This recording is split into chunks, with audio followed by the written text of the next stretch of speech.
Peine arrivé au camp, le roi, qui avait si grande hâte de se trouver en face de l'ennemi, et qui, à meilleur droit que le cardinal, partageait sa haine contre Buckingham, voulut faire toutes les dispositions, d'abord pour chasser les Anglais de l'île de Ré, ensuite pour presser le siège de La Rochelle, mais, malgré lui, il fut retardé par les dissensions qui éclatèrent entre MM de Bassompierre et Schomberg, contre le duc d'Angoulême. MM de Bassompierre et Schomberg étaient maréchaux de France, et réclamaient leur droit de commander l'armée sous les ordres du roi, mais le cardinal, qui craignait que Bassompierre, huguenot au fond du cœur, ne pressât faiblement les Anglais et les Rochelois, ses frères en religion, poussait au contraire le duc d'Angoulême, que le roi, à son instigation, avait nommé lieutenant général. Il en résulta que, sous peine de voir MM de Bassompierre et Schomberg déserter l'armée, on fut obligé de faire à chacun un commandement particulier. Bassompierre prit ses quartiers au nord de la ville, depuis la Leu jusqu'à Dompierre, le duc d'Angoulême à l'est, depuis Dompierre jusqu'à Périgny, et M de Schomberg au midi, depuis Périgny jusqu'à Angoutin. Le logis de monsieur était à Dompierre. Le logis du roi était tantôt à Étré, tantôt à la Jarrie. Enfin le logis du cardinal était sur les dunes, au pont de la Pierre, dans une simple maison sans aucun retranchement. De cette façon, monsieur surveillait Bassompierre, le roi, le duc d'Angoulême, et le cardinal, M de Schomberg. Aussitôt cette organisation établie, on s'était occupé de chasser les Anglais de l'île. La conjoncture était favorable, les Anglais, qui ont, avant toute chose, besoin de bons vivres pour être de bons soldats, ne mangeant que des viandes salées et de mauvais biscuits, avaient force malades dans leur camp. De plus, la mer, fort mauvaise à cette époque de l'année sur toutes les côtes de l'océan, mettait tous les jours quelques petits bâtiments à mal, et la plage, depuis la pointe de l'Aiguillon jusqu'à la tranchée, était littéralement, à chaque marée, couverte des débris de pinasses. De Roberge et de Felouque, il en résultait que, même les gens du roi se tinssent l'île dans leur camp, il était évident qu'un jour ou l'autre Buckingham, qui ne demeurait dans l'île de Ré que par entêtement, serait obligé de lever le siège. Mais, comme M de Thoiras fit dire que tout se préparait dans le camp ennemi pour un nouvel assaut, le roi jugea qu'il fallait en finir et donna les ordres nécessaires pour une affaire décisive. Notre intention n'étant pas de faire un journal de siège, mais au contraire de n'en rapporter que les événements qui ont trait à l'histoire que nous racontons, nous nous contenterons de dire en 2 mots que l'entreprise réussit au grand étonnement du roi et à la grande gloire de M le cardinal. Les Anglais, repoussés pied à pied, battus dans toutes les rencontres, écrasés au passage de l'île de Loie, furent obligés de se rembarquer, laissant sur le champ de bataille 2000 hommes parmi lesquels 5 colonels, 3 lieutenants-colonels, 250 capitaines et 20 gentilshommes de qualité, 4 pièces de canon et 60 drapeaux qui furent apportés à Paris par Claude de Saint-Simon, et suspendus en grande pompe aux voûtes de Notre-Dame. Des Te Deum furent chantés au camp, et de là se répandirent par toute la France. Le cardinal resta donc maître de poursuivre le siège sans avoir, du moins momentanément, rien à craindre de la part des Anglais. Mais, comme nous venons de le dire, le repos n'était que momentané. Un envoyé du duc de Buckingham, nommé Montaigu, avait été pris, et l'on avait acquis la preuve d'une ligue entre l'Empire, l'Espagne, l'Angleterre et la Lorraine. Cette ligue était dirigée contre la France. De plus, dans le logis de Buckingham, qu'il avait été forcé d'abandonner plus précipitamment qu'il ne l'avait cru, on avait trouvé des papiers qui confirmaient cette ligue, et qui, à ce qu'assure M le cardinal dans ses mémoires, compromettaient fort Madame de Chevreuse, et par conséquent la reine. C'était sur le cardinal que pesait toute la responsabilité, car on n'est pas ministre absolu sans être responsable, aussi toutes les ressources de son vaste génie étaient-elles tendues nuit et jour, et occupées à écouter le moindre bruit qui s'élevait dans un des grands royaumes de l'Europe.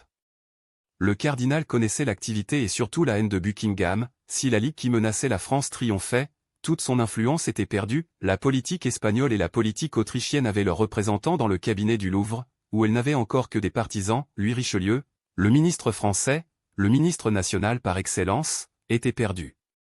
Le roi, qui, tout en lui obéissant comme un enfant, le haïssait comme un enfant et son maître, l'abandonnait aux vengeances réunies de monsieur et de la reine, il était donc perdu, et peut-être la France avec lui. Il fallait parer à tout cela. Aussi vit-on les courriers, devenus à chaque instant plus nombreux, se succéder nuit et jour dans cette petite maison du pont de la Pierre, où le cardinal avait établi sa résidence. C'étaient des moines qui portaient si mal le froc, qu'il était facile de reconnaître qu'ils appartenaient surtout à l'église militante, des femmes un peu gênées dans leurs costumes de pages, et dont les larges trousses ne pouvaient entièrement dissimuler les formes arrondies, enfin des paysans aux mains noircies, mais à la jambe fine, et qui sentaient l'homme de qualité à une lieue à la ronde. Puis encore d'autres visites moins agréables, car 2 ou 3 fois le bruit se répandit que le cardinal avait failli être assassiné. Il est vrai que les ennemis de son éminence disaient que c'était elle-même qui mettait en campagne les assassins maladroits, afin d'avoir le cas échéant le droit d'user de représailles, mais il ne faut croire ni à ce que disent les ministres, ni à ce que disent leurs ennemis. Ce qui n'empêchait pas, au reste, le cardinal, à qui ses plus acharnés détracteurs n'ont jamais contesté la bravoure personnelle, de faire force courses nocturnes tantôt pour communiquer au duc d'Angoulême des ordres importants, tantôt pour aller se concerter avec le roi, tantôt pour aller conférer avec quelques messagers qu'il ne voulait pas qu'on laissât entrer chez lui. De leur côté, les mousquetaires qui n'avaient pas grand-chose à faire au siège n'étaient pas tenus sévèrement et menaient joyeuse vie. Cela leur était d'autant plus facile, à nos 3 compagnons surtout, qu'étant des amis de M. de Tréville, ils obtenaient facilement de lui de s'attarder et de rester après la fermeture du camp avec des permissions particulières.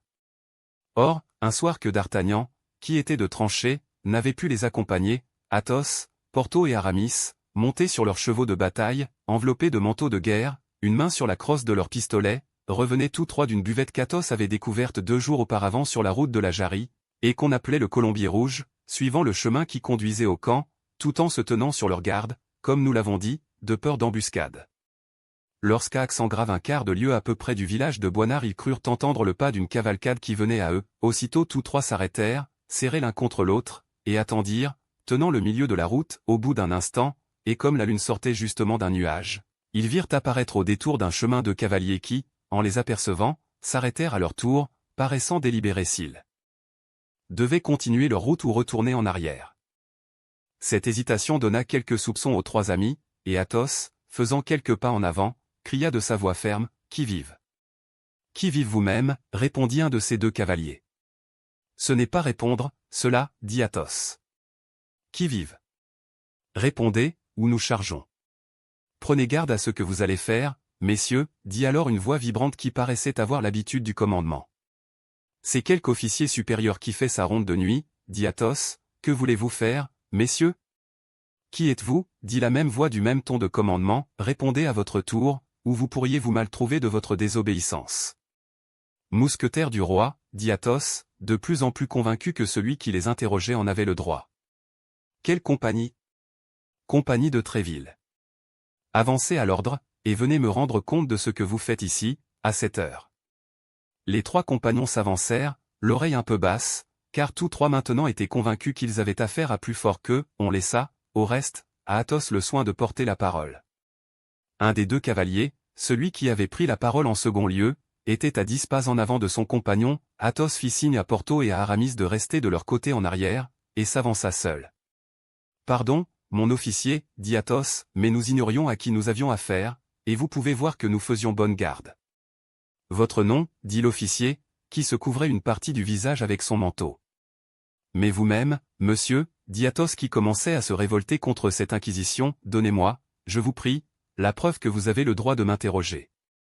Votre nom, reprit une seconde fois le cavalier en laissant tomber son manteau de manière à avoir le visage découvert. Monsieur le cardinal, s'écria le mousquetaire stupéfait. Votre nom, reprit pour la 3e fois son éminence.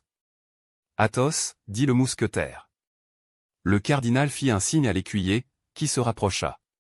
Ces 3 mousquetaires nous suivront, dit-il à voix basse, je ne veux pas qu'on sache que je suis sorti du camp, et, en nous suivant, nous serons sûrs qu'ils ne le diront à personne. Nous sommes gentilshommes, monseigneur, dit Athos, demandez-nous donc notre parole et ne vous inquiétez de rien. Dieu merci, nous savons garder un secret. Le cardinal fixa ses yeux perçants sur ce hardi interlocuteur. Vous avez l'oreille fine, monsieur Athos, dit le cardinal, mais maintenant, écoutez ceci, ce n'est point par défiance que je vous prie de me suivre, c'est pour ma sûreté, sans doute vos 2 compagnons sont messieurs Porthos et Aramis. Oui, votre éminence, dit Athos, tandis que les 2 mousquetaires restés en arrière s'approchaient, le chapeau à la main. Je vous connais, messieurs, dit le cardinal, je vous connais, je sais que vous n'êtes pas tout à fait de mes amis, et j'en suis fâché, mais je sais que vous êtes de braves et loyaux gentilshommes, et qu'on peut se fier à vous.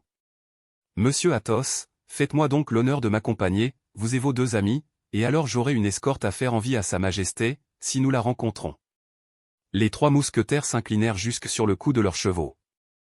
Eh bien, sur mon honneur, dit Athos, votre éminence a raison de nous emmener avec elle, nous avons rencontré sur la route des visages affreux, et nous avons même eu avec 4 de ces visages une querelle au colombier rouge.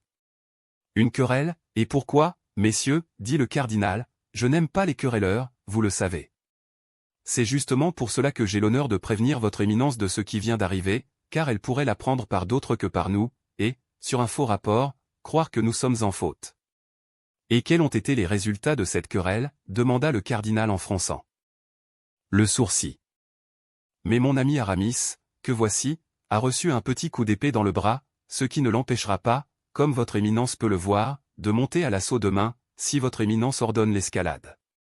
Mais vous n'êtes pas homme à vous laisser donner des coups d'épée ainsi, dit le cardinal, voyons, soyez francs, messieurs, vous en avez bien rendu quelques-uns, confessez-vous, vous savez que j'ai le droit de donner l'absolution. Moi, monseigneur, dit Athos, je n'ai pas même mis l'épée à la main, mais j'ai pris celui à qui j'avais affaire à bras-le-corps et je l'ai jeté par la fenêtre. Il paraît qu'en tombant, continua Athos avec quelque hésitation, il s'est cassé la cuisse. Ah! Ah, fit le cardinal, et vous, monsieur Porthos? Moi, monseigneur, sachant que le duel est défendu, j'ai saisi un banc, et j'en ai donné à l'un de ces brigands un coup qui, je crois, lui a brisé l'épaule. Bien, dit le cardinal, et vous, monsieur Aramis? Moi, monseigneur, comme je suis d'un naturel très doux et que, d'ailleurs, ce que monseigneur ne sait peut-être pas, je suis sur le point de rentrer dans les ordres, je voulais séparer mes camarades, quand un de ces misérables m'a donné traîtreusement un coup d'épée à travers le bras gauche, alors la patience m'a manqué, j'ai tiré mon épée à mon tour, et comme il revenait à la charge, je crois avoir senti qu'en se jetant sur moi il se l'était passé au travers du corps, je sais bien qu'il est tombé seulement, et il m'a semblé qu'on l'emportait avec ses deux compagnons. Diable, messieurs, dit le cardinal, 3 hommes hors de combat pour une dispute de cabaret, vous n'y allez pas de main morte, et à propos de quoi était venue la querelle? Ces misérables étaient ivres, dit Athos, et sachant qu'il y avait une femme qui était arrivée le soir dans le cabaret, ils voulaient forcer la porte. Forcer la porte, dit le cardinal, et pourquoi faire? Pour lui faire violence sans doute, dit Athos, j'ai eu l'honneur de dire à votre éminence que ces misérables étaient ivres. Et cette femme était jeune et jolie, demanda le cardinal avec une certaine inquiétude. Nous ne l'avons pas vue, monseigneur, dit Athos. Vous ne l'avez pas vue, ah. Très bien, reprit vivement le cardinal, vous avez bien fait de défendre l'honneur d'une femme, et, comme c'est à l'auberge du Colombier Rouge que je vais moi-même, je saurai si vous m'avez dit la vérité. Monseigneur, dit fièrement Athos, nous sommes gentilshommes, et pour sauver notre tête, nous ne ferions pas un mensonge. Aussi je ne doute pas de ce que vous me dites, monsieur Athos, je n'en doute pas un seul instant, mais, ajouta-t-il pour changer la conversation, cette dame était donc seule? Cette dame avait un cavalier enfermé avec elle, dit Athos, mais, comme malgré le bruit ce cavalier ne s'est pas montré, il est à présumer que c'est un lâche. Ne jugez pas témérairement, dit l'Évangile, répliqua le cardinal. Athos s'inclina. Et maintenant, messieurs, c'est bien, continua son éminence, je sais ce que je voulais savoir, suivez-moi. Les 3 mousquetaires passèrent derrière le cardinal, qui s'enveloppa de nouveau le visage de son manteau et remit son cheval en marche, se tenant à 8 ou 10 pas en avant de ses 4 compagnons. On arriva bientôt à l'auberge silencieuse et solitaire, sans doute l'hôte savait quel illustre visiteur il attendait, et en conséquence il avait renvoyé les importuns. 10 pas avant d'arriver à la porte, le cardinal fit signe à son écuyer et aux 3 mousquetaires de faire halte, un cheval tout scellé était attaché au contrevent, le cardinal frappa 3 coups et de certaines façons. Un homme enveloppé d'un manteau sortit aussitôt et échangea quelques rapides paroles avec le cardinal, après quoi il remonta à cheval et repartit dans la direction de Surgères, qui était aussi celle de Paris. Avancez, messieurs, dit le cardinal.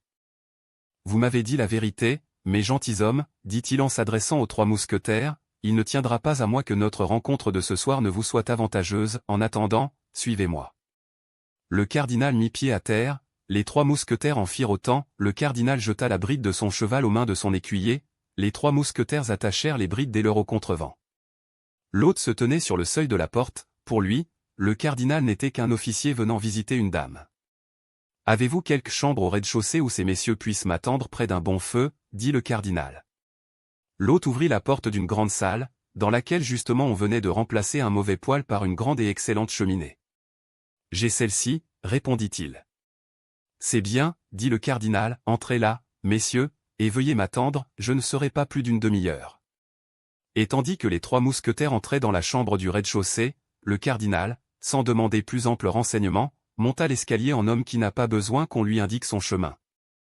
HTML chapitre XLIV. De l'utilité des